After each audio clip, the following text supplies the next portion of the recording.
It's Talk Erie and the Joel Natale Show. We are live from our Kingdom Financial Group studio here, and we're having the crucial conversations that Erie needs, and we invite you to tune in on the radio or online or also on YouTube or Facebook.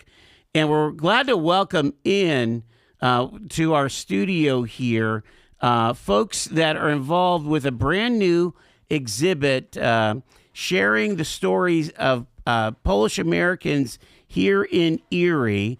And from my left is Bobby Sulecki. He is greatly involved in the exhibit. Bobby, welcome to the show. Appreciate it. Thank you for having me. And we also have Adam Macrino. He is a part of the Director of Programming, Visitor Experience at the Hagen History Center. Adam, good to see you again, sir. Good to see you too, Joel. Hi, Shani. Hello. And we appreciate Mary Jo Sulecki as well coming in. And good afternoon. Good to see you. Thank you. You're welcome. All right. So let's talk about this new exhibit. It's called The Story of Us, Erie Polonia, Churches and Neighborhoods. And it is being installed actually this week at the Wood Morrison House. And so let's talk about that, Adam, as far as maybe some of the origins of this in using it at Wood Morrison there. So the Story of Us is our Erie origin story that we tell in the new exhibit building at the Hagen History Center. And this is kind of an expansion on that story where we focus just on Erie's Polish community. And it's in the Wood Morrison House. So that is, some of you might have taken art classes there in the past. It is part of the Hagen History Center campus. It is the orange brick Italianate building right to the, I guess it would be to the east of the Watson-Curtsey Mansion. A lot of people get confused and think like the mansion is just the Watson-Curtsey Mansion, or the museum is just the Watson-Curtsey Mansion.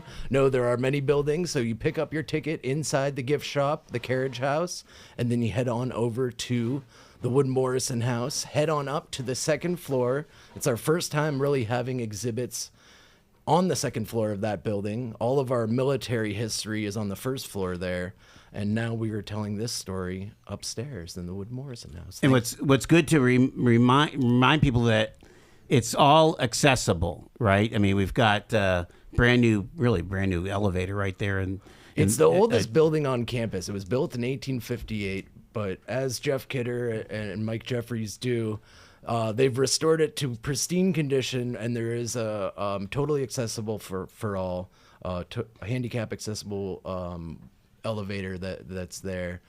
So young and old, anyone can come and witness Erie's Erie Polonia, Churches and Neighborhoods. All right. Well, let's go to Bobby here. And Bobby, let's start with your origin story. You obviously grew up here in Erie. Tell us a little bit about how you came up and what got you involved in Polish American history. Well, I'm 36, but when I came in, like I was born like at the tail end of people still knowing what their ethnicity was. It's not like that now, but I grew up like this. My grandparents lived on East 4th Street, and my parents, when I was born, lived upstairs. It was a two-family. What fourth and what neighborhood? 4th and Wallace. Okay. 4th and Wallace. So you guys were pretty adjacent to the Russian neighborhoods too, right? Yes, I mean, yes. yeah. And my great-grandmother, who came from Poland, she lived to be 99 years old. She died when I was 4. She lived across the street. And then my great aunt lived with her. My other aunt and uncle lived down the street. So we were all kind of in there. And St. Hedwig's Church was the block over. And even though when I was like 2 or 3, we moved to Harbor Creek, I was always at my grandparents' house anyways. I mean, So the Hedwig's was the home church for your family, huh? Right. And tell us a little bit about life at the church, because it's really hard to separate the church life with Polish American family life. Would you agree with that? Yes, I would agree, but also I'd have to say, in thinking about the exhibit and going through things, I'm realizing that this is basically a world that does not exist anymore. Why do you say that? Well, I say it because this could go for anybody, Polish, Italian, whoever. Because you all lived in your neighborhood, and everything was centered around the church. Like, my grandmother was president for I don't know how many years of the St. Hedwig's Rosary Society. I mean, or any other church. They had their societies. They had activities going on besides just going to church. Right. And like not in my time, but before that, they all had schools. So you were educated there. You grew up there. So you're saying each of the four churches in your exhibit had their own Catholic school, right? So let's go through them: Saint Stanislaus, Holy Trinity, Saint Hedwig, and Saint Casimir. Right. They all had schools. They all at the peak. What, in the 50s and 60s, right? From their beginning, and like I would say the last one to close was Saint Stan, and that was 2001. St. Hedwig's closed, I think, in 84. St. Casimir's closed around that time. I want to say Holy Trinity closed in 1997. Okay. But I don't really focus on like what happened. I cut my exhibit off at 1966 because first of all there was so much stuff and I could only fit so much, and I picked 66 for a reason. That year in Poland they were celebrating the millennium of Christianity, 1,000 years of Christianity in Poland. But Poland was under a communist government, and it was really frowned upon. Like, for example, the Pope was supposed to visit Poland. They said they said no. Cardinal Wyszynski, who was the head of the church in Poland, he was supposed to come to America to visit the Polish Americans. They wouldn't give him a visa. So what happened, in all the Polish communities in America and Erie, was they had their own millennium celebrations in solidarity because they couldn't do it properly in Poland.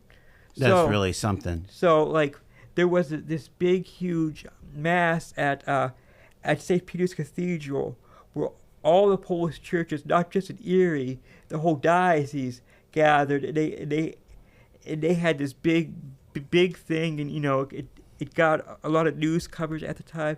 And I just thought that was a good space to bookend it at. So you ended in 1966, and we're talking about your exhibit that's going to be opening here on the 1st of October. Right. But what is the start date? How far back do you go with your exhibit? I go to 1884, which is when St. Stanislaus was started. And that's the first Polish church? Yeah, they call it the mother church, Erie Polonia. And Polonia, what that means is it's actually the word for Poland in Latin, but they also use it to describe any community of Poles who live outside of Poland. Kind of the diaspora, right? Right, exactly, diaspora. Yeah.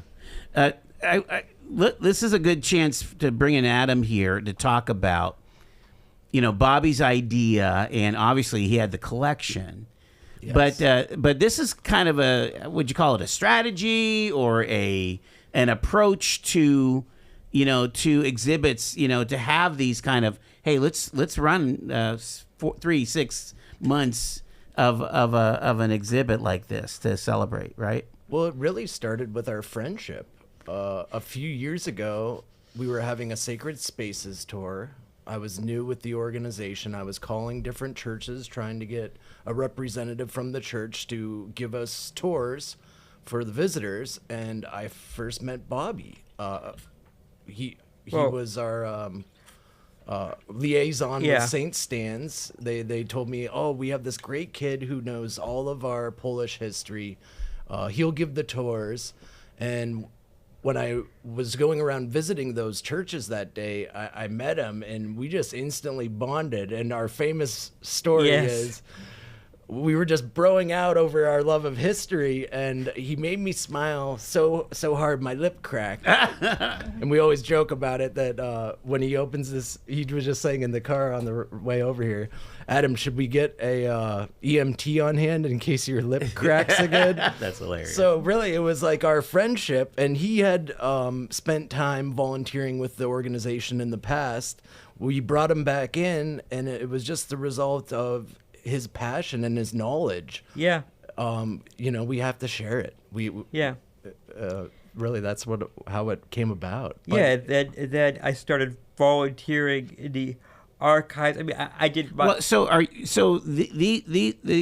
pieces in the exhibit, were they already at the Historical Society, or are these partially your collection? It's like a mix of both. Okay. Yeah. So, because what I've done is for the past 10 years, I've had a website, EriePoloniaHistory.com, and I started that just on a whim after my grandmother died. Like, what could I do to preserve this history? Because there's a quote I like, because I don't know what the future of the churches are, and I'm not going to get into it. But there's a quote I like from someone who said, once these places are gone, and these people are gone, their stories go with it. Yeah. So we're going to take our first break here. It's 4:19. We're talking to Bobby and Adam and Mary Jo about Erie Polonia, churches and neighborhoods. It's the story of us, live on Talk Erie and the Joel Natale Show.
talking about Erie history, especially for those that have Polish roots in Erie. The story of us, Erie Polonia, opening October 1st at the Hagen History Center.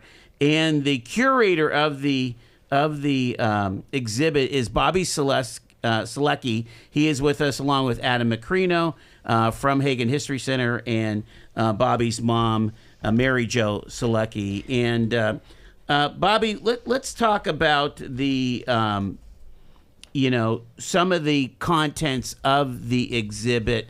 And what were you trying to include when you were going through kind of really the vast archives between the Historical Society and your collections and the other collections you use? Well, first of all, it's very, very hard what to choose to put in there. And that's one of the reasons why I cut it off at 1966. Mm-hmm. Because if you just keep going and going.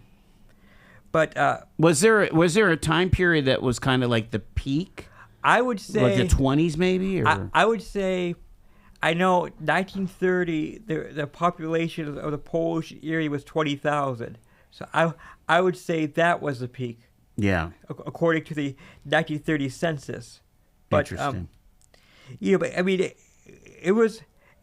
I would argue it was a vibrant community at least up into the 80s. Mm-hmm. Mm-hmm.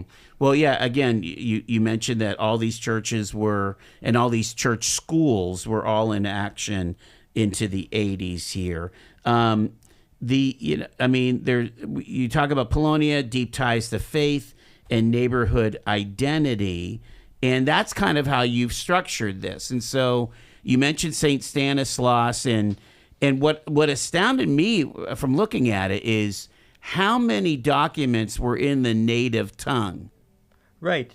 Oh, well, the early immigrants were very, very, very big into keeping the Polish language and culture, because what happened in Poland was between 1795 and the end of World War I, 1918, there was no Poland. Russia, Germany, and Austria partitioned it. Each took a piece, and most of them tried to wipe out or stamp out Polish culture and the Catholic Church. So, but there was always like a rebellion once in a while, or they did everything that they could to keep their language and culture. Mm-hmm. And what's interesting is most of the immigrants, when they were coming to America, they were coming here, and the idea was you come to America, you get a job, make some money, go back to Poland. When they got here and they saw like, hey, we could be Polish freely. Okay. It was like, why should we go back? Yeah. And did you see in your studies the assimilation factor really quickly? Like those first generation Americans, basically instantly picking up on the English, even though they could speak Polish in the house. They're American. Well, Bobby socks. Yeah. Sockers in the 40s, right? I mean, exactly. But in the if you look at stuff from the 20s, most of it's already bilingual. Like if you look at a book, it's like one page is in Polish, and then the next page is like the same thing in English. So the Bibles were translated, and the prayer books, the school books, and so on. I mean, as far as I know, at least into the 40s, all the schools were still teaching Polish. Yeah. Oh, okay. And since people give me a lot of their things, like I still see prayer books from the 1940s that are in Polish. What did you find out about the social structures? Like we mentioned the Polish Falcons. I mean, the Machusko Club? Manushko Club. I mean, a lot of social clubs, right? Singing groups. Yes. Well, what I should mention is I've been doing this research off and on since I was 12. I would a lot of the Polish collections that are at Hagen now were at Mercer's College when I was a kid, Huh. and I would just spend time going through them, and I would ask my grandparents or whoever else, drive them nuts with questions. Like, nobody ever told me Yeah. you have to do this.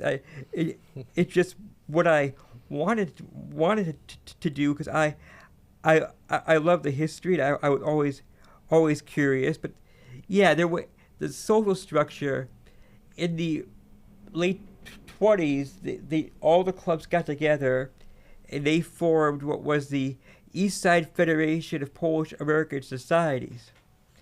And Really?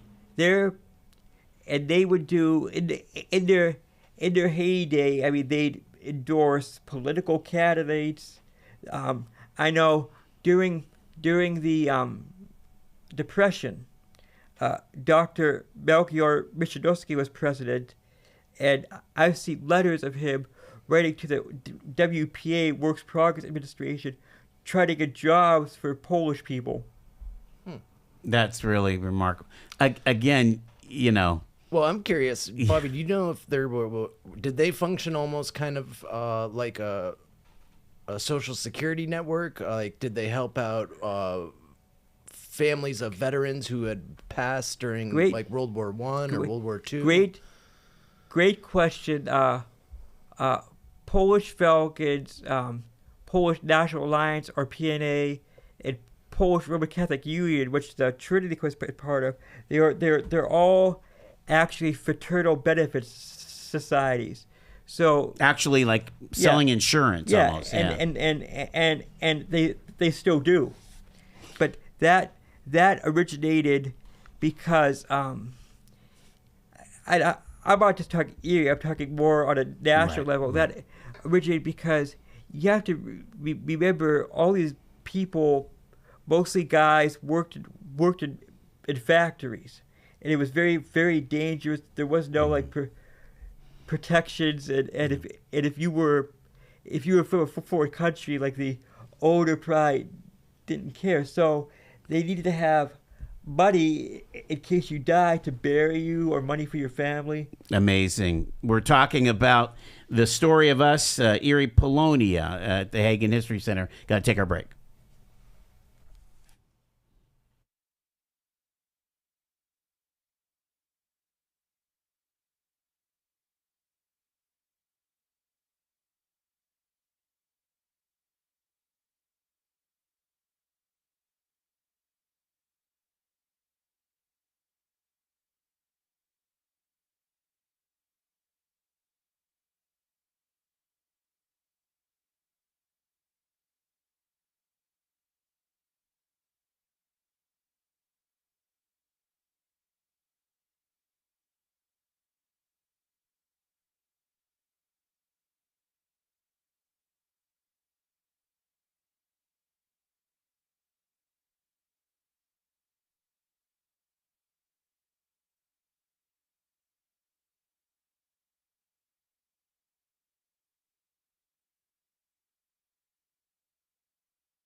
Thanks for tuning in to Talk Erie and the Joel Natale Show, live from our Kingdom Financial Group studio here at 5th and State. We're having a fun, historic conversation with folks from the Hagen History Center and this special new exhibit that's inaugurating or opening up on October 1st. It's called The Story of Us, Erie Polonia. Bobby Sulecki is with us, along with Adam Macrino and Mary Jo Sulecki here. And let's go to Adam here for a little bit, because this the Erie Polonia exhibit is not the only new exhibit that has popped up over at the Hagen History Center. You've got a lot going on right now. We do.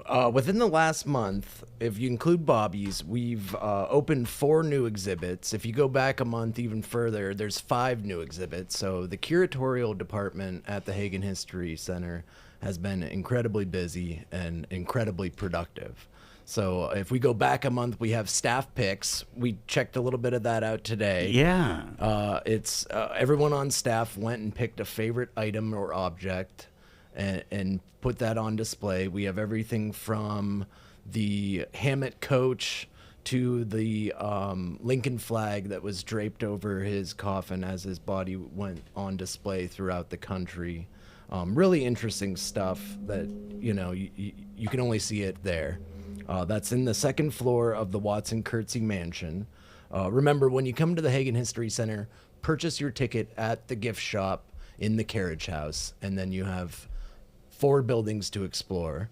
And then moving on from staff picks, we have Erie's founding families. This is a really interesting exhibit because we talk about the Colts, the Sanfords, and the Spencers. Some of these early families, and we have items from their own personal collection on display. For example, Judah Colt, one of our founding citizens, he worked for the Pennsylvania Population Company. He was one of the first citizens to arrive in Erie. He was the one selling land for the Pennsylvania Population Company. We have his saddlebag that he rode from Connecticut to Erie on display. We have his great-nephew, Judah Colt Spencer, his eyeglasses, amongst a lot of other things. So Judah Colt Spencer moved from Lyme, Connecticut to assist his uncle as an agent of the Pennsylvania Population Company. He, of course, would build the Spencer Bed and Breakfast House for that's his house, huh? Spencer. He built that for his son, William. Okay. And then the house just west of that, he built for his 2 daughters. That's the Second Empire style twin house that is symmetrical. So one daughter lived on the eastern half, one daughter lived on the western half. Really interesting stuff there. Also connected to the Pennsylvania Population Company, we have some founding fathers. You saw these this afternoon. We have some stock certificates that belong to Robert Morris and Aaron Burr on display. They were original investors in the Pennsylvania Population. Exactly. Wow. A lot of Philadelphia-based folks invested in the Pennsylvania Population Company, but Judah Colt was actually here on the ground doing the work. Of course, he established Colt Station in Greenfield Township. That was kind of his home base where he would receive goods from the lake by way of sailboat from Buffalo, and then he would then transport those into town. We actually know that some folks in Erie weren't very fond of him. They thought he was kind of, ripping them off. He'd sell a shovel for $2 when he paid, probably a quarter for it.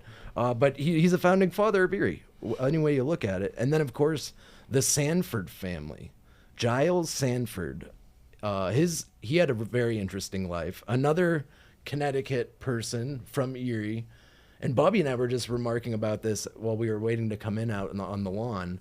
It's interesting that you have all these folks coming from Connecticut. These Connecticut Yankees, right? I mean, Exactly. And Bobby said, it's just like in Poland.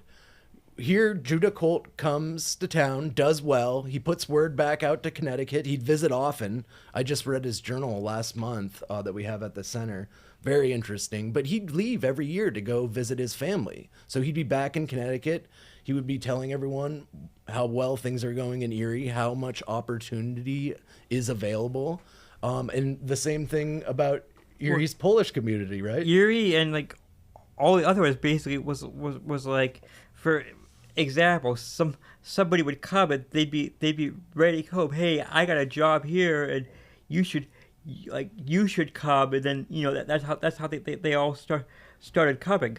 Exactly. So Giles Sanford, really interesting life. What he would do is he was a lawyer, and he would petition the United States government on behalf of veterans of the War of 1812 for prize money received from selling off captured British vessels. So he would petition Samuel Hambleton, who was actually a lieutenant during the Battle of Lake Erie himself. Hambleton is now the what's he working as? Like the Secretary of the Navy. He's basically the Navy's liaison. And he'd be the one, here we go, purser of the Navy. Mm-hmm. He would be the one to actually dole out the money to the actual veterans of the War of 1812. Very interesting. It'd be like veterans from the Operation Iraqi Freedom, right, petitioning Citgo for potential profits that we now have from Iraqi oil sales. Oh, wow. But really interesting stuff. And of course, Giles Sanford's daughter is Laura Sanford, our first historian.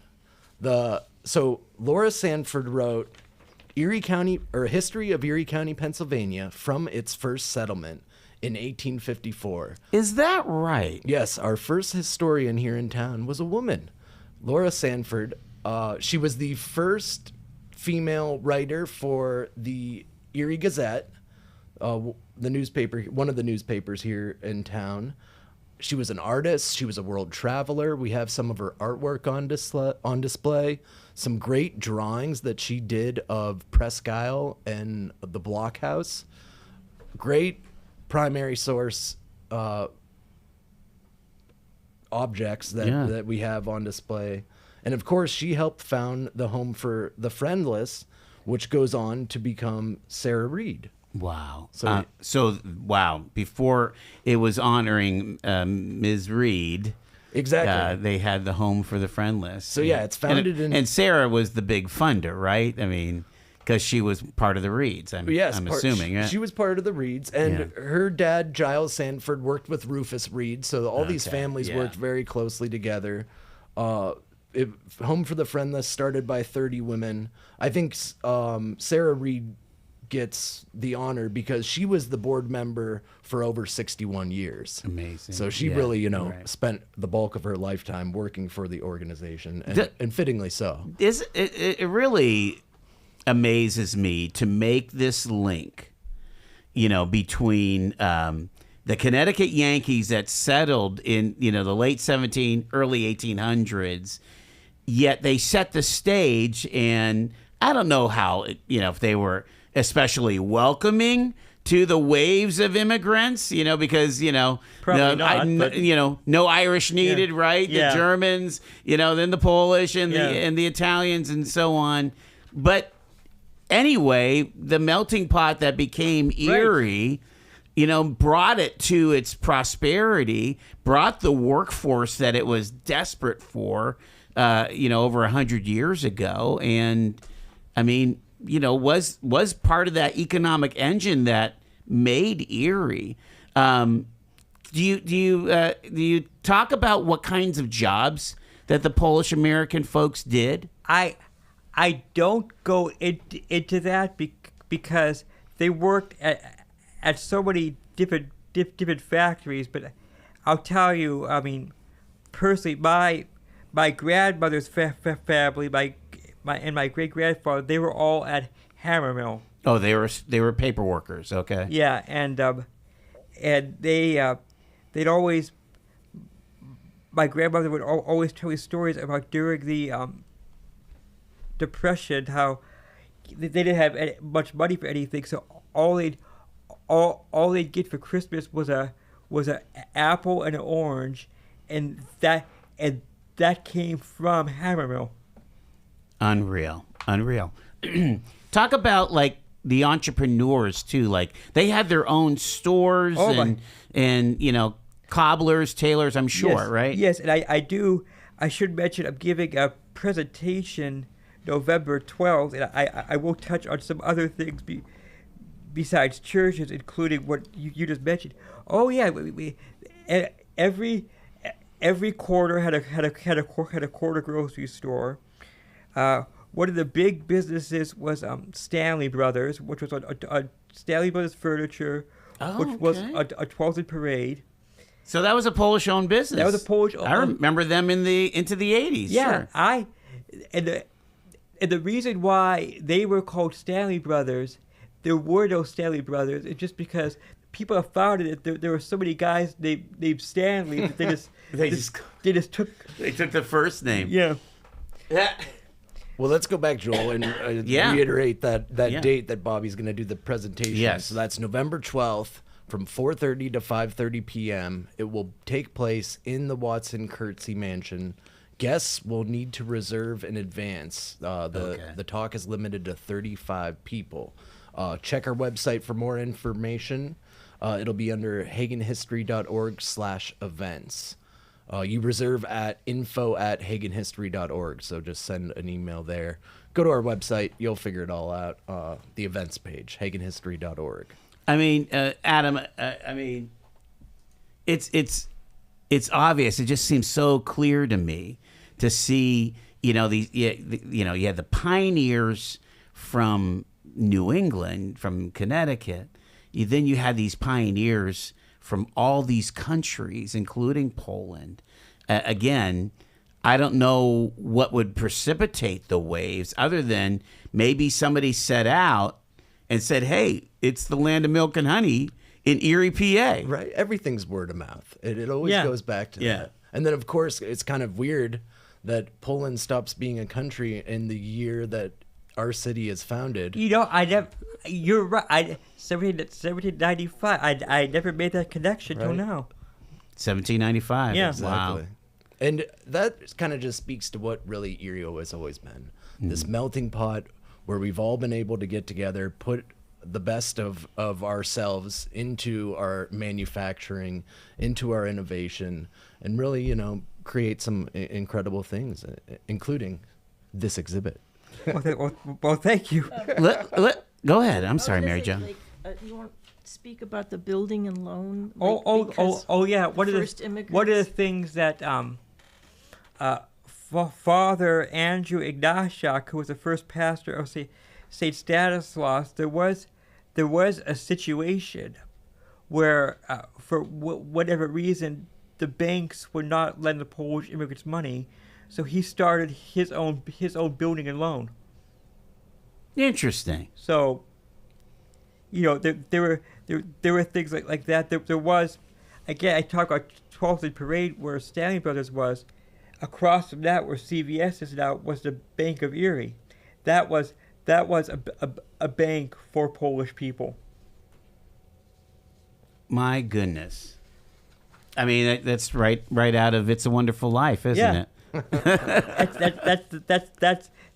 That's what I would always think of. So like when I say like centered around the church, all the, I mean, you had, and you people have to remember, I should say, they had corner stores because you didn't have giant supermarkets. Right. You didn't have big stores. You had like little corner stores. You had dry goods shops. You had of course, yeah, they had a lot of bars too. But that's what I wanted to ask you, Bobby. We've mentioned how they pray, their faith. We mentioned how they work and their entrepreneurship. How did they play? I mean, talk about the singing societies, or because they probably only had one day off, and that was the Sabbath, right? I mean, right. Well, here's what happened. Manushko Club, which which they still call it Manushko Singing Society, even though it really isn't. That was started by Professor John Novak. He was the first teacher at St. Stanislaus School, and he married Father Ignatiak's sister. So he started that. He wanted like a cultural organization to bring people together. Yeah. And but what and they all the churches, like they always put on plays and stuff. Oh, right. Plays, or like I know like every church, like the pastor's name day, like whatever day his like saint was on, you'd have to do, the school would do a play in honor of the pastor. Or like one of my favorite things, I'm gonna get this in here. You talk about Sundays starting in the 20s when radio came out. That's when I would say Polish culture really flourished, because there were a couple radio stations in the 20s that weren't on long, but I know they had a Polish show. I have no record of who did it, but starting in 1935 on WLEU, which was in the Commerce Building, Joe Zdunski started a program, the Polish Hour, and it was on every Sunday at noon, and he would not only play music, he'd announce people's engagements, anniversaries, deaths. That was like bringing the community together. And one of the people I talk about in the exhibit is his successor. Joe Zdunski had the program from 1935 to 1968. When he retired, he sold it to a man named Peter Garnowski, and by that time the station was WWGO. Yeah. And he had the Polish Hour, Yeah. and his show to me is the most interesting, because it wasn't a polka show. He was a newer immigrant from Poland, so he'd play stuff from Poland. Mm-hmm. He's been my, okay, I'll just get into it. Long story short, Peter Garnowski's been my hero since I was 5, and he died 3 years before I was born. Oh. Why I know this is, okay, long story short, you used to have, well, you still do, but not as many anymore. You had polka shows on Sundays. Yeah. And my uncle, who is Gary Lonke, had a polka show on WERG Gannett Radio from 1975 to 1985. My mom helped on there too for a little bit. But what had happened in the case with Peter Garnowski was, when he died, because my uncle was the news director at WEYZ K104, he hosted the tribute show. Okay. And my grandmother tape recorded the tributes. I grew up listening to all his polka shows. I played this Peter Garnowski tribute over and over and over. Thank God I have it digitized, because because the tape would wear out. We have to wrap things up here. Let's go over again how people can enjoy and learn so much from this upcoming The Story of Us Erie Polonia exhibit at Hagen History Center. Go ahead, Adam. Okay, join us starting October 1st. It'll go until January 30th at the Hagen History Center. Purchase your ticket at the gift shop, the Carriage House. It's $12 for adults, $7.50 for students, $10 for veterans. We are open Tuesday through Saturday from 10 to 5, noon to 5 on Sundays, closed on Mondays. And you can see the new exhibit in the Wood Morrison House. Take the elevator up to the second floor. We will have plenty of docents on hand, including the man himself, Bobby Sulecki. I plan on being there most Wednesdays or or if somebody wants to request a private tour, I'm more than willing to do that if I have advance notice. You got it. Just give us a call at the main line, 814-454-1813. I appreciate it so much. We are out of time, but thank you, folks, so much. Thank you. Bobby Sulecki, Adam Macrino, Mary Jo Sulecki, again. Thanks for having us. Bringing it here with some great information and nostalgia for sure. It's the Joel Natale Show on Talk Erie.